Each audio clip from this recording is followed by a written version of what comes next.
Installing Red Dead Redemption 2 and addressing audio desync issues can enhance your gaming experience.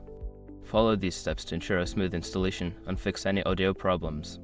Step 1. Prepare your system. Ensure your computer meets the minimum system requirements for Red Dead Redemption 2.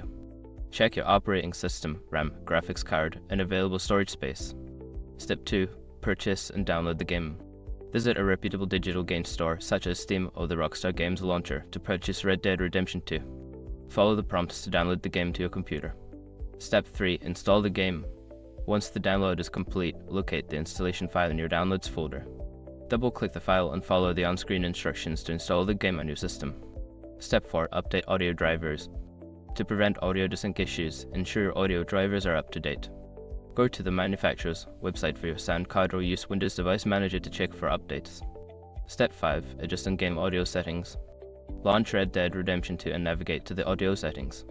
Experiment with different audio output options and adjust the audio sync settings if available to resolve any desync issues. By following these steps, you can successfully install the game and address any audio desync problems you may encounter. Enjoy your gaming experience.